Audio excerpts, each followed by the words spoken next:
Hello viewers, Tollywood story এক্সপ্লেনারে রানী ভবানীর আজকের পর্বের রিভিউতে দেখা যাচ্ছে আচার্য গুরু নাটোর ছেড়ে চলে যাচ্ছেন। দেখে রামকান্ত হাত জোড় করে তাকে অনুরোধ করে বলছে, আমি আরও একবার আপনাকে মনে করিয়ে দিতে চাই, নাটোরের স্বার্থ আমাদের প্রত্যেকের ব্যক্তি স্বার্থের থেকে অনেক উপরে। আচার্য গুরু তখন বলেন, নাটোর এখন অনেক পাল্টে গেছে, আর এই নাটোরে যাকে আমি ছোট থেকে বড় হয়ে মহারাজ হতে দেখেছি তার কথাই আমার সিদ্ধান্ত বদলাবে না। মহারাজ বলেন, না, সেই সাহস আমার নেই, আমি আপনাকে বাধা দেব না। আচার্যগুরু এরপর চলে যান।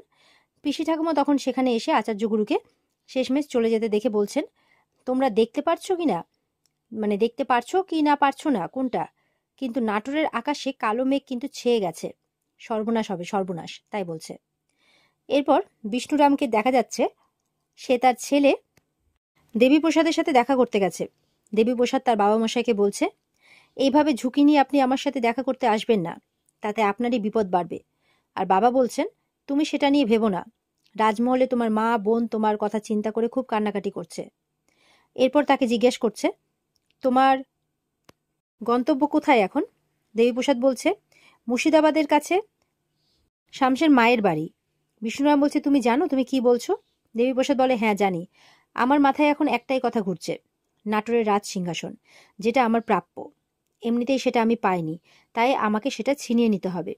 আর তাতে আমাকে ওই রঘুরাজের থেকে তুমি একটু বলছে আর কি, তুমি কিন্তু বলছে তাতে শামশের খাঁ আমাকে সাহায্য করতে পারবে।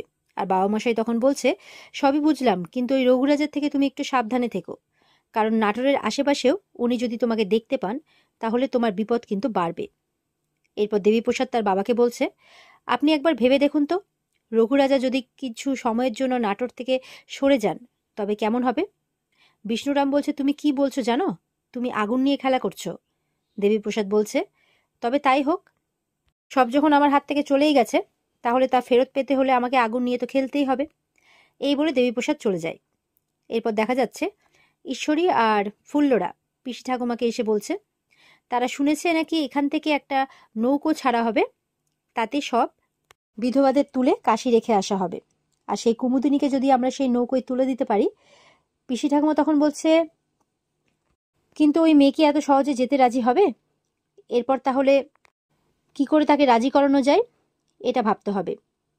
আর এটা ভাবতে ভাবতে পিসি ঠাকুমা বুদ্ধি বের করেন আর তাদের বলেন, দুটো পাইক জোগাড় করে তাদের দিয়ে রাতের বেলা মেয়েটাকে অজ্ঞান করিয়ে রাস্তায় বস্তায় পুড়ে আর কি বাইরে রাতের বেলা বের করে দিতে হবে, নৌকায় চালান করে দিতে হবে। এই বুদ্ধি শুনে ফুল্লরা বলে, তুমি চিন্তা করো না পিসি ঠাকুমা, আমি আর ঈশ্বরী দিদি মিলে এই কাজটা ঠিক করে নেব। এই বলে চলে যায়। আর ওদিকে দেখা যাচ্ছে যে ভবানী রাতে ঘুমানোর জন্য তার জন্য রাত মাটিতে আর কি বিছানা করছে। রামকান্ত তখন ভবানীর হাত থেকে মাদুরটা কাড়িয়ে নেয় আর বলছে, আবারও তুমি নিজের জন্য নিচে বিছানা করছো, পালঙ্কেতে শোবে চলো।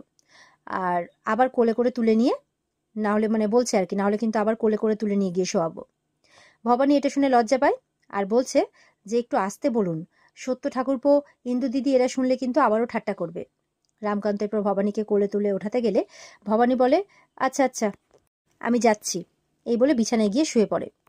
রামকান্তও তার পাশে শুয়ে পড়ে। ভবানী এরপর শুয়ে শুয়ে রামকান্তকে বলছে, কুমুদিনীর একটা পাকাপাকি ব্যবস্থা করতে হবে। রামকান্ত বলছে, আমাদের রাজমহলে ঘরের কোনো অভাব নেই, যদিও এখানে তার শত্রুর কোনো অভাব নেই, কিন্তু আমরা থাকাতে কুমুদিনীর এখানে কোনো ক্ষতি হবে না, সে সুরক্ষিত।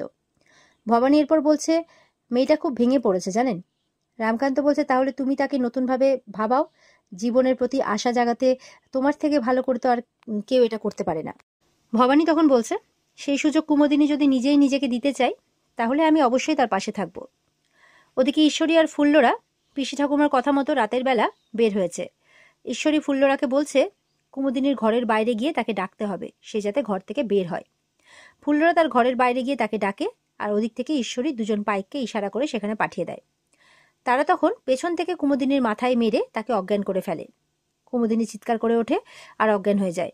তার চিৎকার শুনে ভবানীর কিন্তু ঘুম ভেঙে যায়। সে তখন কুমুদিনীর কথা ভাবতে থাকে, আর সে ঠিক আছে কিনা সেটা ভাবছে আর কি মনে মনে। আর মনে মনে এটাও ভাবতে থাকে, সে কি ঠিক শুনলো কানে, নাকি এটা তার মনের ভুল, একবার যাচাই করবে বলে ঘর থেকে বেরিয়ে পড়ে। ওদিকে পাইকরা মিলে কুমুদিনীকে রাস্তায় বস্তাতে আর কি বস্তাতে পুড়ছে আর পুড়ে নিয়ে চলে যাচ্ছে নৌকোতে তুলে দেবে বলে। ঈশ্বরী আর ফুল্লরাও চলে যায়। ভবানী এরপর কুমুদিনীর ঘরের বাইরে এসে পড়ে, আর সেখানে এসে বারান্দায় তার জপের মালাটা পড়ে থাকতে দেখে। এরপর তার ঘরে ঢুকে দেখে যে সেখানে সে নেই। তখন ভাবতে থাকে আমি যেটা ভয় করছিলাম সেটাই সত্যি হয়ে গেল। আর তাহলে কুমুদিনী গেল কোথায়, আর তার জপের মালাটাই বা বারান্দায় এইভাবে পড়েছিল কেন? এরপরে কুমুদিনীর কিছু বিপদ হয়েছে এমনটা সন্দেহ করে পুরো মহলে তাকে খুঁজতে শুরু করে। খুঁজতে খুঁজতে মহলের পিছনের দরজা খোলা থাকতে দেখে তার মনে সে মনে মনে ভাবছে তাহলে কি কুমুদিনীর অপমান সহ্য না করতে পেরে এই দরজা দিয়ে চলে গেছে, এমনটা ভাবছে। তারপরে ভাবে কিন্তু তাহলে আমি এত চিৎকার গলা কেন শুনতে পেলাম? নিশ্চয়ই সে ঘর থেকে বেরিয়েছে, কিন্তু বেরিয়ে গেলই বা কোথায়? আর জপের মালাটা ওরকমভাবে পড়েছিল, এই ব্যাপারটা তার সুবিধের মনে হচ্ছে না। সে পেছনে দরজা দিয়ে বেরিয়ে কুমুদিনীকে একবার খুঁজতে যাবে বলে ঠিক করে। এই ভেবে মণিহারখানা নিয়ে চলে যায়। ওদিকে দেখা যাচ্ছে ওই দুইজন পাইককে দেখা যাচ্ছে যে কুমুদিনীকে বস্তায় ভরে জঙ্গলের মাঝ দিয়ে নিয়ে যাচ্ছে। আর সেখানে নৌকোর বাজিকে ডেকে বলছে, এই বস্তাটা তোমাদের নৌকোতে তুলে নাও, এখানে একজন বিধবা আছে, বাকি বিধবাদের মতো একেও কাশিতে রেখে এসো। এদিকে ভবানী ওই মণিহার হাতে কিন্তু বেরিয়েছে, আর কুমুদিনী তুমি কোথায় এই বলে চিৎকার করে তাকে ডাকছে, আর বলছে আমি থাকতে কেউ তোমার কোনো ক্ষতি করতে পারবে না, তার সন্ধান আমাকে পেতেই হবে। অনেক বিপদ থেকে তাকে আমি উদ্ধার করে এনেছি, তাকে এইভাবে আমি আবারও হারিয়ে যেতে দিতে পারি না, এমনটা বলতে বলতে যাচ্ছে। ওদিকে রামকান্ত হঠাৎ ঘুম থেকে উঠেই দেখে ভবানী ঘরে এমনকি মহলে কোথাও নেই, আর বলছে একবার তো জানিয়ে যাবেন যে কোথায় যাচ্ছেন। এরপর সত্যকে ডেকে পাঠায়। সত্য এসে জিজ্ঞাসা করে তার দাদা মাঝরাতে কি দরকারে তাকে ডেকেছে। রামকান্ত সত্যকে তখন জিজ্ঞাসা করে তোর বৌঠানকে কোথাও দেখেছিস, সে কি জানিয়ে গেছে? সত্য বলছে কই না তো, কেন আবার কোনো কাণ্ড হলো নাকি? রামকান্ত বলছে তুই তো জানিস তোর বৌঠানের মতিগতি ঠিক থাকে না।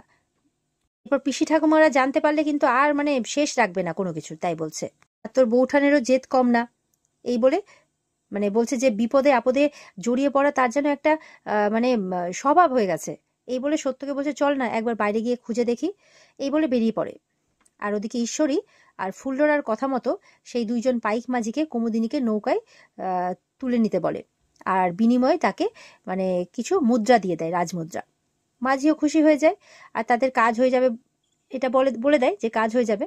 এই বলে কুমুদিনীকে দুজন মাঝি মিলে ওই নৌকোতে তুলে নেয়। ঠিক তখন কিন্তু ভবানী বলছে তোমরা কারা, আর এই বস্তায় করে কোথায় যাচ্ছ, আর কি নিয়ে যাচ্ছ? তাই বলছে।